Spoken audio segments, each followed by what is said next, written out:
cabe a mim a tarefa agora de trazer uma palavra da parte do Senhor. E o texto e o título da mensagem é Carcereiros Transformados. Esse é o título da nossa mensagem de hoje. O texto está baseado em Atos 16, a partir do versículo 16 até o 34. Acompanhe comigo essa leitura. Diz assim o texto: certo dia, indo nós para o lugar de oração, enquanto encontramos uma escrava que tinha um espírito pelo qual predizia o futuro. Ela ganhava muito dinheiro para os seus senhores com adivinhações. Essa moça seguia a Paulo e a nós, gritando: estes homens são servos do Deus Altíssimo e lhes anunciam o caminho da salvação. Ela continuou fazendo isso por muitos dias. Finalmente, Paulo ficou indignado, voltou-se e disse ao Espírito: em nome de Jesus Cristo, eu lhe ordeno que saia dela. No mesmo instante, o Espírito a deixou. Percebendo que a esperança de lucro tinha acabado, os donos da escrava agarraram Paulo e Silas e os arrastaram para a praça principal, diante das autoridades, e levando os magistrados disseram: estes homens são judeus, estão perturbando a nossa cidade, propagando costumes que a nós romanos não é permitido aceitar nem praticar. A multidão ajuntou-se contra Paulo e Silas, e os magistrados ordenaram que se lhe tirassem as roupas e fossem açoitados. Depois de serem severamente açoitados, foram lançados na prisão. O carcereiro recebeu instrução para vigiá-los com cuidado. Tendo recebido tais ordens, ele os lançou no cárcere interior e lhes prendeu os pés no tronco. Por volta da meia-noite, Paulo e Silas estavam orando e cantando hinos a Deus. Os outros presos ouviam. De repente, houve um terremoto tão violento que os alicerces da prisão foram abalados. Imediatamente todas as portas se abriram e as correntes e todos se soltaram.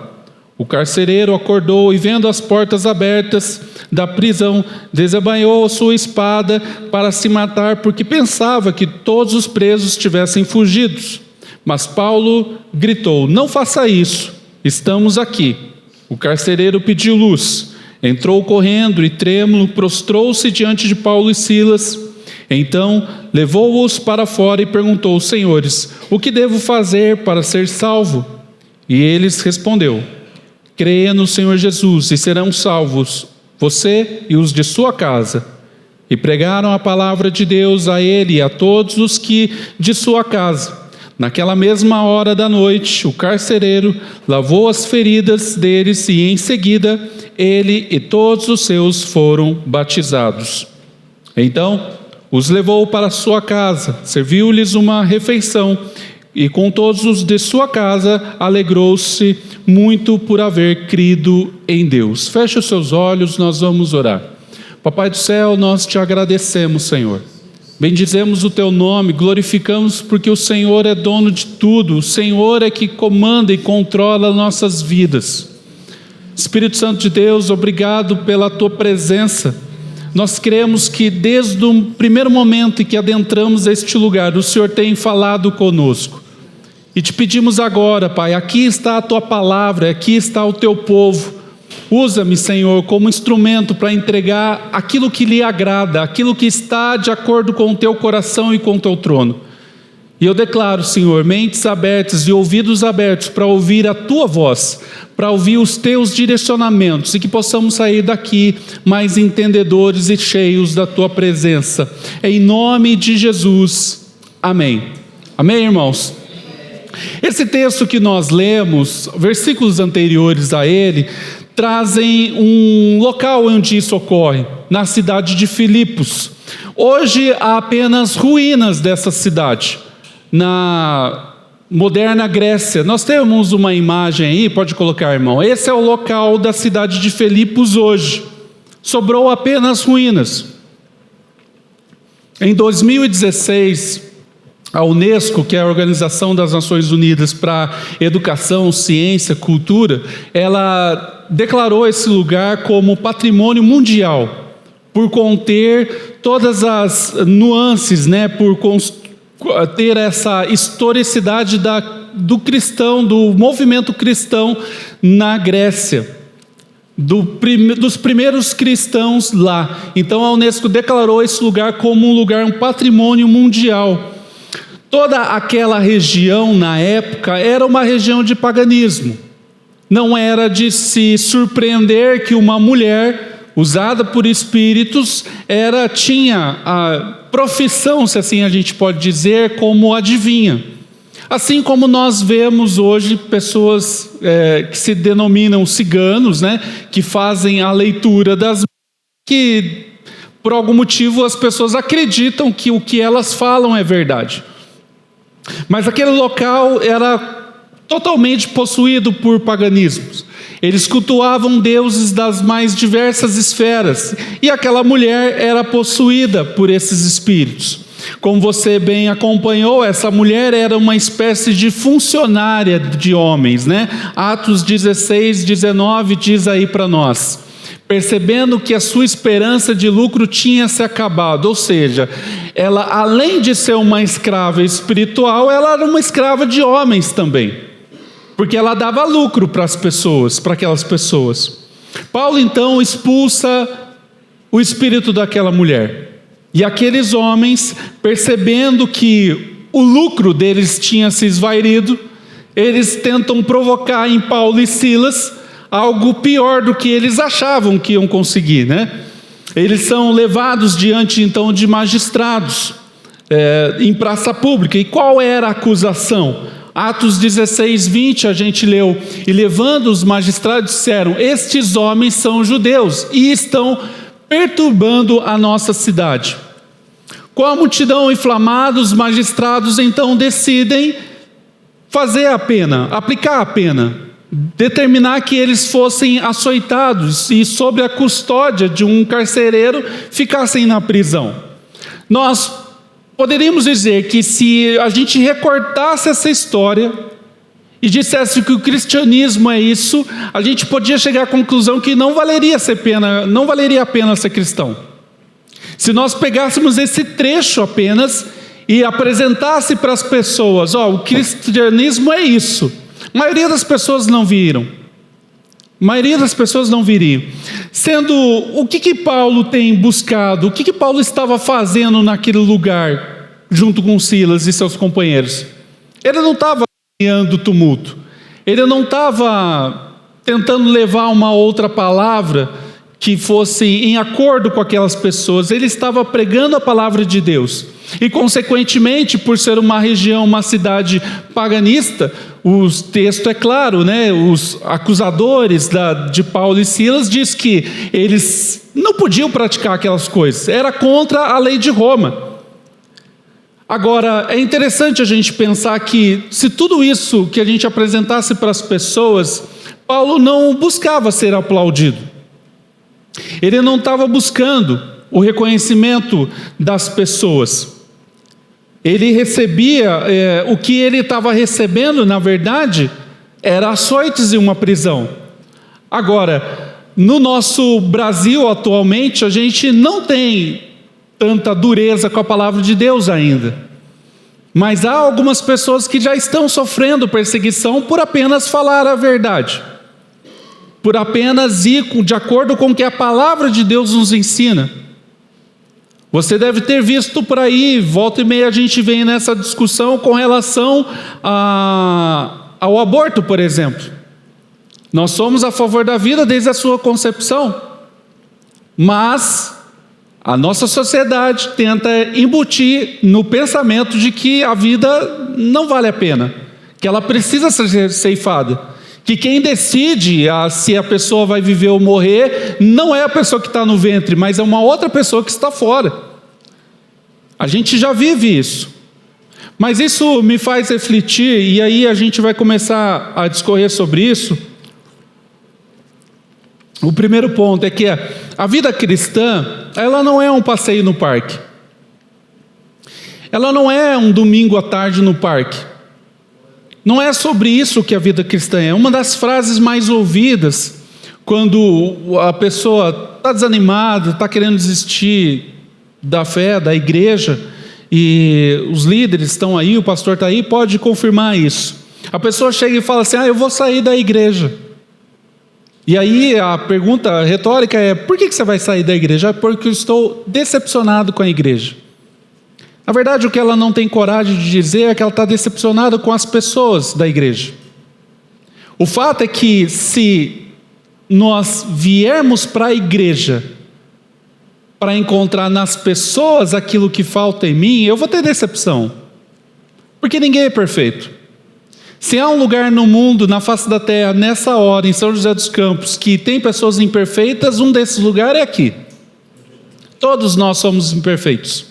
Todos nós um dia vamos errar. Todos nós um dia vamos tomar decisões que vão desagradar a sua pessoa. E isso é a fé cristã. Na verdade, essa pessoa poderia até querer dizer que ela está decepcionada com as pessoas. Não é com a igreja. Não é com a igreja instituição. Enquanto o nosso foco for as pessoas, for as coisas, eu venho para a igreja para ser algo, eu vou acabar me decepcionando. Vir à igreja por causa da música que é boa, por causa do ar-condicionado, por causa das pessoas, por causa do meu parente, por causa de um compromisso na agenda, ou porque eu não tenho nada mais para fazer, essas coisas vai te decepcionar em algum momento. Um dia você pode chegar aqui num calor tremendo de São José dos Campos, que mais parece o nordeste do país, numa noite, eu trabalho de madrugada, os irmãos sabem, por volta de umas 2 da manhã, tinha um funcionário saindo e falei: cara, está um calor lá fora. Eu falei: quantos graus está marcando lá fora? Fui ver, 27 graus, 3 horas da manhã. Eu falei: meu Deus, estava quente. Mas um dia você pode chegar aqui na igreja, num calor tremendo desse, e o ar-condicionado não está funcionando, o ventilador está queimado, e aí você vai decepcionar com a igreja. Então, quando eu venho para a igreja em busca dessas coisas, eu vou me decepcionar. Ultimamente parece que virou moda ser crente, né? Porque o coach é crente, o influencer é crente, se o cantor é crente, o político é crente, ou vai na igreja de crente e a gente começa a idolatrar essas pessoas. Parece que é moda virar crente. Se você se tornou crente por causa de modas, comece a se preocupar, porque a moda passa. A moda passa. Tudo que a gente determina como moda, hoje está bombando, hoje está todo mundo usando, daqui a pouco cai em desuso. Cai em desuso. Então, se você se tornou crente por causa de moda, procure se preocupar. Se pergunte se é isso mesmo que você quer para a sua vida. Se é uma vida cristã que você quer de verdade. Paulo nos mostra que levar uma vida cristã a sério é correr risco. Atos 16, 23, ele diz lá: depois de serem severamente açoitados, eles foram lançados na prisão. Severamente açoitados. A gente vai ter mais à frente uma ideia do que é ser açoitado. Aí o texto diz severamente açoitado. Paulo não estava roubando, ele não estava assediando ninguém, ele não estava, se houvesse rede social, ele não estava na rede social criando tumulto. Ele estava pregando e vivendo a palavra de Deus. E mesmo assim, ele diz que viver a palavra de Deus não é sobre ganhar aos olhos do mundo, mas é sobre perder. É óbvio que a gente vai ter as misericórdias de Deus, a graça comum, tudo isso está dentro do contexto, mas aos olhos do mundo, a gente está perdendo. Por que a gente está perdendo aos olhos do mundo? Porque o que o mundo tem a oferecer não interessa para a gente. Para a gente não tem interesse. Eu fui buscar a Elaine agora e no caminho encontrei vários jovens fantasiados. Carnaval. Para eles a gente está perdendo porque a gente está aqui. Olha que tristeza. A gente falou hoje de manhã, né? Talvez para eles não tenha tempo hoje. E o que a gente tem que fazer? A gente tem que orar por essas pessoas, para que um dia haja tempo para elas abrir os olhos. É a nossa função. E o que é perder, né? A gente pode se perguntar, perder os benefícios que esse mundo dá, que ele vai só ficar aqui. Os benefícios que esse mundo tem para nós cristãos é só para o dia de hoje. É só para o dia de hoje. Então, segunda reflexão aqui é que todo chamado ele enfrenta perseguição e açoites. Todo chamado ele vai enfrentar perseguição. A maior parte dos que estão aqui nessa noite, provavelmente você em algum momento da sua vida, você foi numa igreja evangélica, você recebeu Jesus, aceitou Jesus, talvez você veio à frente, alguém fez uma oração para você, e você se tornou crente, você virou crente, você se converteu, como a gente costuma dizer, né? Você entendeu que de uma forma bem simplista, aquela vida que você estava levando já não fazia mais sentido. Ou talvez você aceitou Jesus num momento de crise, de dor. Porque, como diz um ditado, né? Se você não vem pelo amor, você vem pela dor. Mas o fato é que, em algum momento você fez isso. Em algum momento, na sua visão simplista ainda, você entendeu que aquela vida que você tinha e levava era um basta. E aí você bateu na mesa e falou assim, não, chega, essa vida que eu estou levando, para mim não dá mais. Estou cansado de sofrer, estou cansado dessa vida medíocre, eu não sei o que Deus tem para mim, tudo dá errado, e você bate a mesa e fala, não dá, chega, cansei. Eu preciso de Deus. De alguma forma eu preciso de Deus. Você percebeu que aquilo que você fazia já não estava levando mais sentido. E aquilo que você fazia provavelmente estava te levando para um precipício, consumindo o seu dinheiro, consumindo o seu tempo, consumindo a sua mente. Que o pior dos piores aqui talvez seja consumir a mente.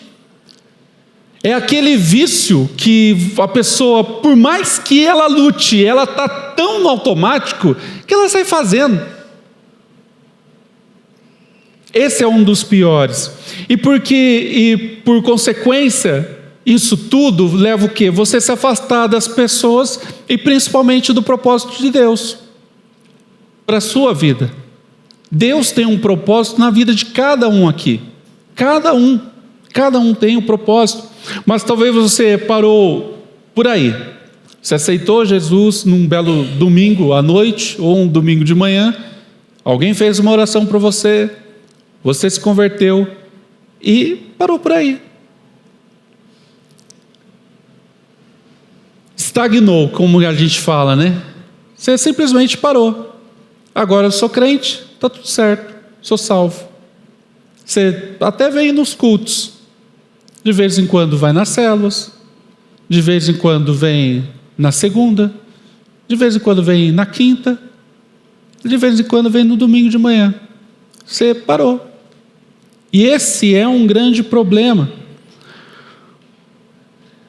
Talvez o contrário, né? Você tenha se movido por um desejo religioso de querer fazer tudo dentro da obra, porque a igreja, ela é um lugar que ela vai te aceitar. Você vai poder servir.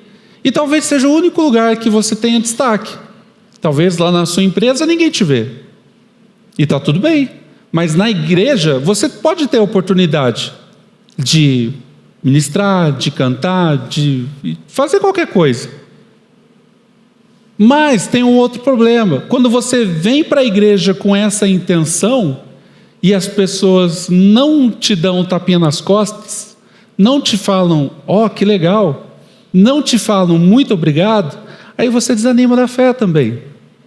Porque o seu propósito não era servir a Deus e ao corpo de Cristo, era servir a si mesmo. E esse é um outro problema.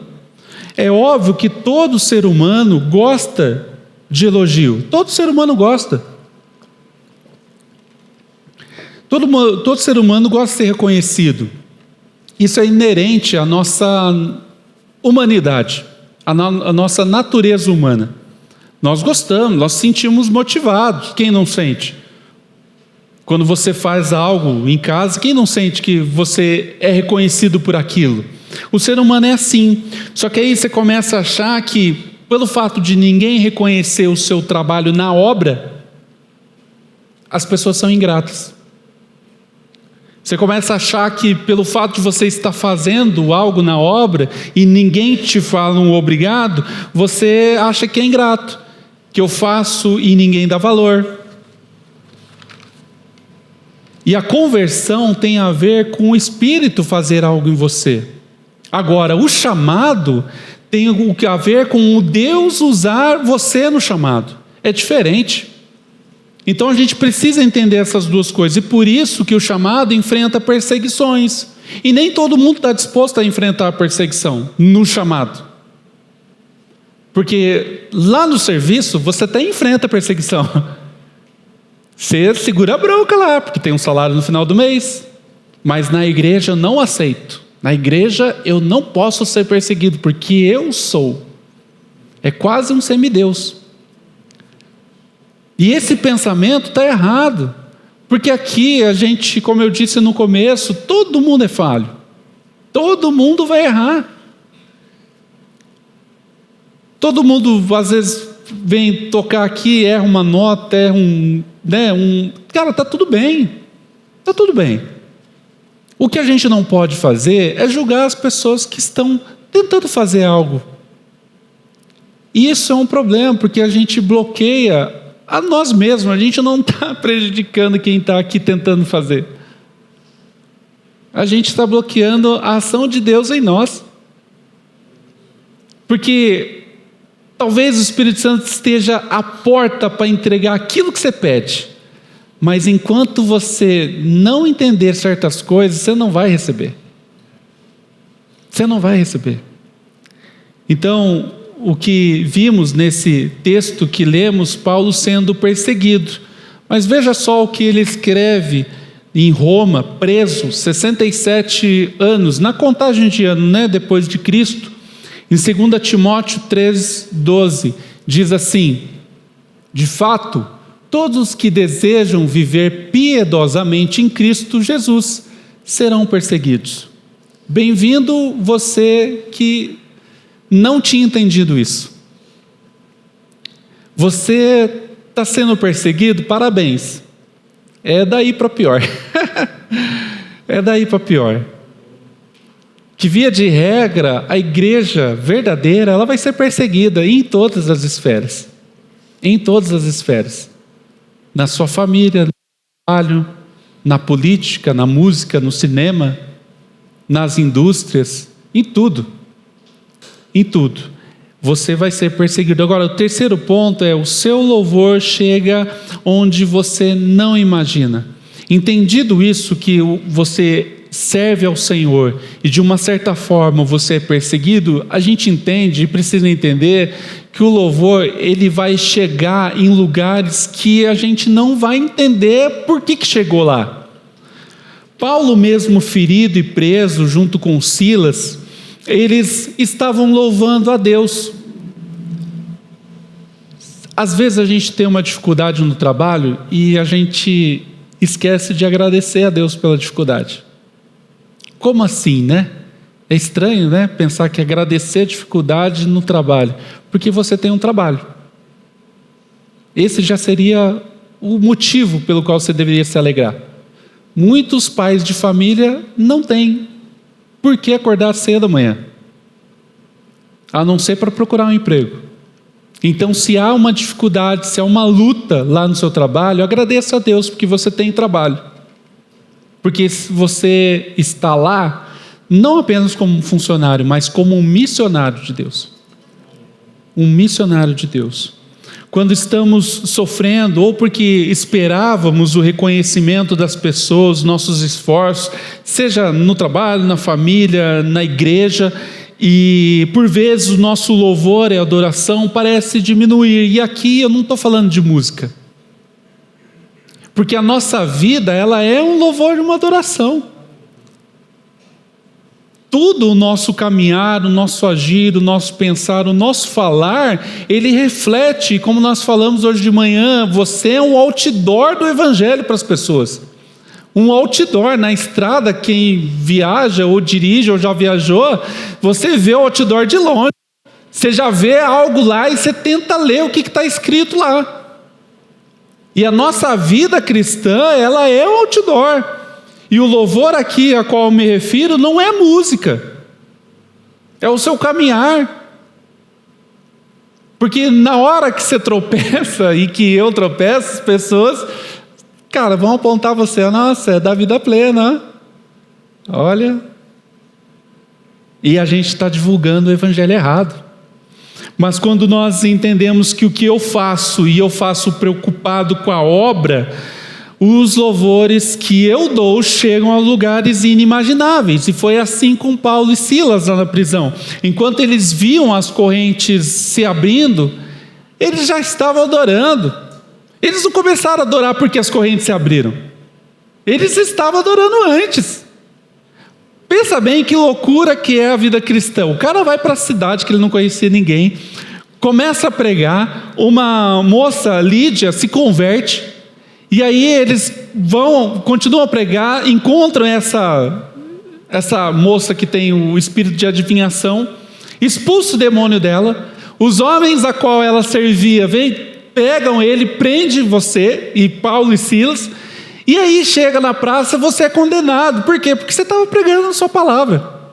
Olha, você não estava roubando, você não estava matando, né? Como diz no ônibus, eu poderia estar roubando, eu poderia estar matando, mas estou aqui pregando a palavra de Deus. E ele foi preso por isso. Aí ele chega na prisão, depois de apanhar muito, severamente, como a palavra diz. Ele é amarrado os pés e as mãos no tronco e fica lá. Cara, ele tinha tudo para reclamar. Ele tinha tudo para reclamar. Se ele soltasse uma palavra de reclamação lá, provavelmente os outros presos dariam, tem razão, o rapaz apanhou, viu? Mas não, ele em momento nenhum, ele reclamou, ele louvou e adorou a Deus. Ele louvou e adorou a Deus. Então, queridos, não é a sua dificuldade que tem que te parar. Não é a sua dificuldade. Seja financeira, seja de saúde, seja um problema familiar, seja um problema no trabalho, seja qual for o problema, essa dificuldade, ela não vai te parar. Ela não vai te parar. Mas quando nós entendemos então isso tudo, e foi assim que Paulo e Silas, enquanto viam as correntes, eles estavam adorando a Deus. O louvor deles alcançou quem? Os outros presos. Possivelmente o carcereiro que estava lá também ficou ouvindo. Possivelmente ele já sabia quem era Paulo e o que estava acontecendo. Porque ele era um carcereiro, ele era uma pessoa que conhecia o movimento da cidade. E isso transformou aquelas pessoas. A Bíblia não fala disso, mas pensa, os companheiros de prisão de Paulo, aqueles que fugiram, em algum momento da vida eles devem ter lembrado do louvor e da adoração. Aquilo deve ter incomodado eles, não é possível. Porque se eu estou na prisão e tem uma oportunidade de eu fugir, e eu fujo e o cara fica, o cara que foi severamente açoitado, e ele estava cantando, adorando, aquilo tem que dar um ponto de interrogação na minha cabeça. Por que ele não fugiu? Ele poderia ter fugido, mas não fugiu. Dentro desse cenário eu estou descrevendo quem é você. Você é o carcereiro que açoita? Você é o companheiro de prisão que foge? Ou você, durante a dificuldade, você louva e adora a Deus? Quem é você nesse cenário? Você está mais para um carcereiro truculento?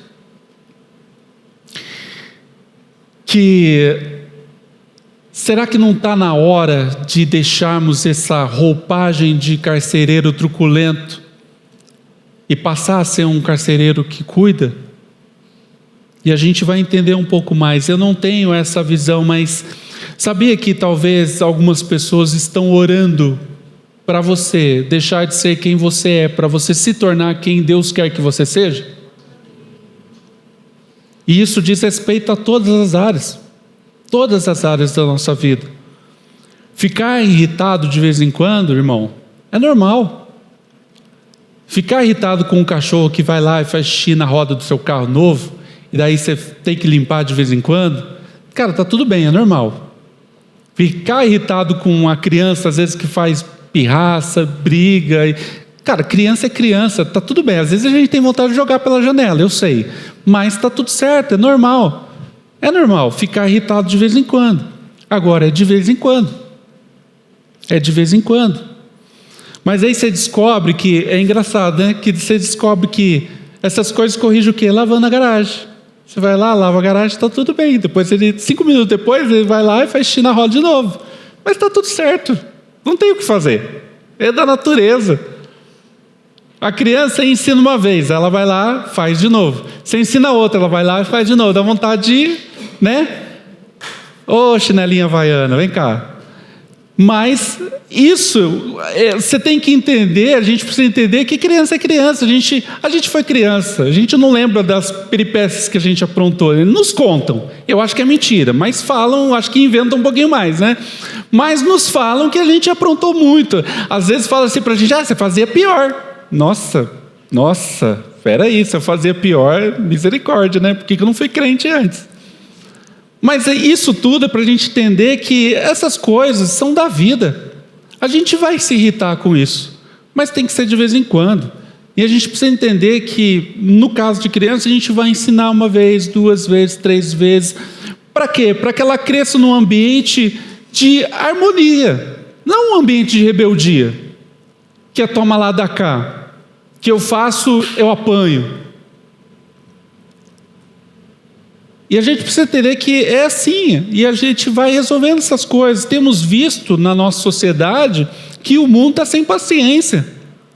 No trânsito, você comete uma advertência, para não falar outra bobagem, você comete uma advertência no trânsito, aí pronto, já vem um gritando, já vem um brigando. Você vê as pessoas estão saindo vias de fato mesmo por coisa pequena. E engraçado pensar que essas pessoas que a gente vê por aí se dizem cristãs, tá? Porque eu não sei qual que é a última porcentagem de cristão no país, mas ela é grande. Ela é muito mais do que o espiritismo, muito mais do que o candomblecismo, muito mais que essas coisas. A maioria da população brasileira se diz cristã. E a gente vê a sociedade se pegando no tapa, por pouca coisa. Com uma irritabilidade fora do sério. Então, irmãos, ficar irritado às vezes é normal. Às vezes é normal. Todo dia não é normal. Todos nós temos o nosso dia mal. Ele só não pode ser todo dia mal. Se todo dia nosso for mal, tem alguma coisa errada com a gente. E aí a gente precisa procurar ajuda. Por isso que tem as células. Por isso que tem as células. Lá é lugar de você se abrir. Lá é lugar de você pedir ajuda. Lá é lugar de você pedir socorro. Eu não estou aguentando mais. Eu não sei o que fazer. Esse é o lugar para você. Agora, a gente tem uma parcela de pessoas que querem se consertar e nem aparece na célula. Irmãos, é para você pensar, irmão. É para você pensar. Troque a irritação por oração e a reclamação por clamor. Atos 16, 25 diz assim: por volta da meia-noite, Paulo e Silas estavam orando, cantando hinos a Deus, e os outros presos ouviam. Todos ali estavam na mesma condição. Todos nós estamos na mesma condição.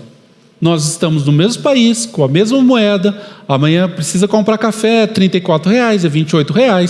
Cara, está tudo assim. Todo mundo está no mesmo barco. Mas a gente vai fazer o quê? Reclamar? Ficar irritado? Eu acho que a solução está ali, né? A gente precisa orar. A gente precisa orar. Quando você passa a agir de forma diferente, as outras pessoas vão ver e vão ver algo diferente em você mudou. o seu louvor vai alcançar lugares inimagináveis. E de novo, aqui eu não estou falando de cantar, é a sua condução da sua vida. Amém? Quarto ponto, dos açoites para o cuidado. Para a nossa realidade de vida hoje, é difícil talvez a gente entender o dia a dia de um carcereiro. Talvez eu não conheço ninguém que trabalhe no sistema prisional. E muito menos, se eu não conheço, difícil é entender o dia a dia do carcereiro na época de Paulo. É muito mais complexo para nós. Aquele carcereiro, possivelmente, ele já tinha visto todo tipo de preso. Talvez ele já tinha visto os caras que eram estrupadores, os ladrões, os que faziam baderna, os bêbados, os vendedores que queriam tirar vantagem. Ele talvez tivesse visto de tudo. Aí aparece para ele dois caras lá, Paulo e Silas. Ele fala assim, é mais um para mim treinar meu karatê aqui. E aí esse carcereiro, e naquele cenário, eles usavam instrumentos para açoitar. Não era na mão que eles iam. Não era na mão. Não tinha também choque elétrico naquela época, né? Porque possivelmente se tivesse eles teriam usado. Mas eles usavam um instrumento chamado flagrum. Um instrumento de flagelação. Pode pôr aí, irmão, a primeira imagem. Esse instrumento aí, ó. Esse era o instrumento que era usado nos açoites da época de Paulo. E aí é interessante porque ele parece uma corda aí nessa imagem, mas na verdade ele é feito de couro, tiras de couro. Ele é amarrado numa ponta numa madeira para dar mais pegada para quem do outro lado do instrumento. E na outra ponta, irmãos, era preso pedaços de ossos e bolas de metais. Então você já pode imaginar o estrago que isso fazia. Pode pôr a outra imagem, por favor? E aí ele tem lá, os pedaços de ossos eram usados para cortar as peles. As pequenas bolas de metais era para dar só uma calejadinha a mais. Os golpes eles eram desferidos em lugares nas costas, nos ombros, nas pernas, panturrilhas, braços. Tudo isso era o destino desses açoites. Os golpes deixavam tiras de peles penduradas. E aí a gente volta para o texto e ele diz: eles foram severamente açoitados. Aqui dá para ter uma noção do que é o severamente açoitados. Hoje a gente vê algumas religiões, né, que tem os rituais de autoflagelamento. Você deve ter visto isso em algum momento. Aí você pode perceber que aqueles instrumentos que eles usam é só para apanhar de graça mesmo, porque o açoite realmente, o flagelamento realmente acontecia dessa forma. Por isso que põe a primeira imagem, por favor, do título da mensagem. Por isso que na cena do título da mensagem, isso. Nessa cena do filme, eu pensei em colocar para nós revivermos isso, mas eu preferi não. Preferi que você busque depois assistir de novo. Essa cena é uma das mais cruéis. Há quem diga, os historiadores dizem que é uma cena que chega bem próximo da realidade. Porque ali você vê a atuação do flagelo como eu descrevi para você. O instrumento sendo usado. O primeiro golpe que Jesus toma nas costas, ele já vem com as tiras de pele.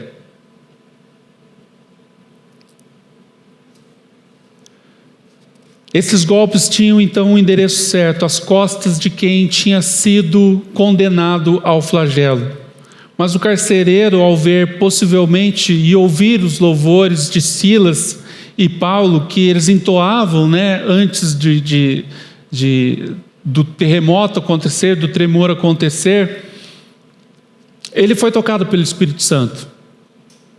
E de açoitador ele passou a ser cuidador. Atos 16, de 29 a 34 diz assim: o carcereiro pediu luz, entrou correndo e trêmulo, prostrou-se diante de Paulo e Silas.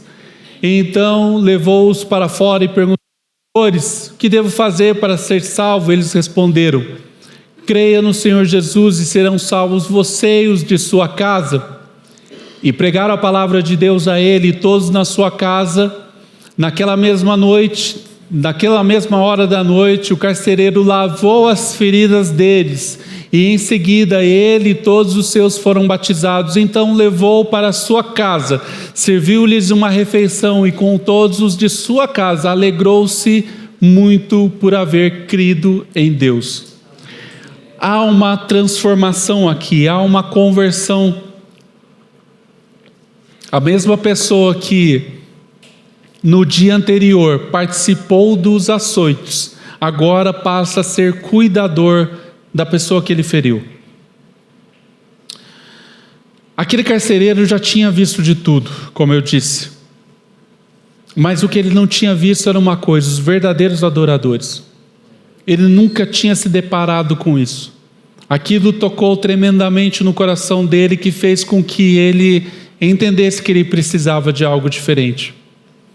Há um relato de um evangelista coreano, eu não vou me recordar o nome agora, e ele diz que quando ele foi liberto da China opressora, e ele foi pego pelos soldados que faziam atrocidades e fazem até hoje, ele conta que ele era colocado de joelho, e os soldados vinham e davam joelhadas em sua boca, e ele era proibido de cuspir o sangue e os seus dentes. A vida cristã, irmão, não é um passeio no parque. Se você esperava ganhar um carro, ganhar uma casa por ser cristão, eu sinto muito lhe informar, talvez você não receba essas coisas. A nossa busca não é por coisas materiais, a nossa busca é por um reino que há de vir, um reino que os sinais cada vez está mais próximo à volta de Jesus. Há sinais em todos os lugares. O que as pessoas têm visto quando olham para você? O que as pessoas veem? Um carcereiro truculento, que responde a tudo, que briga, que se irrita, que não tem paciência com nada? Ou um carcereiro convertido, que cuida, que entende, que compreende, que conversa e que sara as feridas das pessoas? Os vergões deixados pelos açoites de Paulo e Silas provavelmente nunca saíram das costas deles. Quando você sofre um acidente, tem um corte, e aquele corte cicatriza, aquela cicatriz ela vai ficar. A questão aqui é que Paulo nunca olhou para aqueles ferimentos e acusou o carcereiro. Ele nunca olhou para aquilo e falou assim: você me fez isso. Ele simplesmente pregou a palavra de Deus para aquele homem, e aquele homem se converteu. Talvez você tenha magoado alguém. Talvez você precise pedir perdão para alguém. Talvez alguém da sua família, ou alguém da igreja, ou alguém do seu trabalho, talvez você precise chegar para essa pessoa e falar assim: me perdoa. Eu não fui um cristão como eu deveria ser. A questão é, você vai esperar até quando para fazer isso? A gente não sabe se amanhã a gente acorda. Só para dar um recado para você. Não tem o selo de validade visível em nós. Não dá para saber quando é o nosso último dia. E talvez você precise pedir perdão para essa pessoa hoje ainda. Porque se você acordar hoje, amanhã talvez ela não acorde. E da mesma forma é tarde demais. Da mesma forma. Hoje é momento, então é hora, ainda dá tempo de ir até essa pessoa, ligar para ela. Não manda mensagem de texto não, liga para ela. Dá um abraço nela. Talvez você não tenha coragem nem de falar, mas dá um abraço nela e pede perdão. Porque é um tempo, e essa ferida aberta da falta de perdão Essa é a ferida que Satanás quer entrar e criar mais dor e tornar mais aberta, para que um dia ela infeccione e torne uma coisa mais grave. É isso que Satanás quer. É essa janela que Satanás está esperando, ela continuar aberta, para cada vez tornar a sua vida e a minha vida mais difícil. Então essa janela e essa ferida a gente precisa fechar. Se é uma coisa que depende de você, meu irmão, vai lá e faça. Rodrigo, mas vai custar. Meu irmão, você não vai ser açoitado. O nosso país, graças a Deus, não permite esse tipo de pena. Mas se você tiver que restituir algo para a pessoa, vá lá e se organize para fazer também. Porque a vida cristã é isso, queridos, não é só sobre ganhar. A gente não está para ganhar as coisas do mundo, a gente está para ganhar um mundo para Cristo. Porque nosso prêmio é maior, nosso prêmio não é daqui. Nós corremos uma corrida que não é uma competição da fé. Não há uma corrida aqui para ver quem canta melhor, para quem prega melhor, para quem faz o momento melhor. Não é isso. A vida cristã é sobre uma corrida de quem vai para o final, para quem vai morar com Cristo. Essa é a corrida que é determinada para nós, para que a gente possa alcançar cada vez mais pessoas. E há pessoas lá no mundo hoje que estão vivendo os últimos dias. A Irene, vindo do trabalho, me contou de um rapaz que está nas últimas. Sabe o que eles servem para quem está nas últimas? Picolé e água gelada. É isso que as pessoas recebem. Há pessoas que estão nas últimas. E a gente precisa se preocupar, porque a gente precisa ganhar o máximo de pessoas para Jesus. Não é ganhar o máximo de pessoas para a igreja CNPJ. É para o reino de Deus. É para o reino de Deus. Amém, irmãos?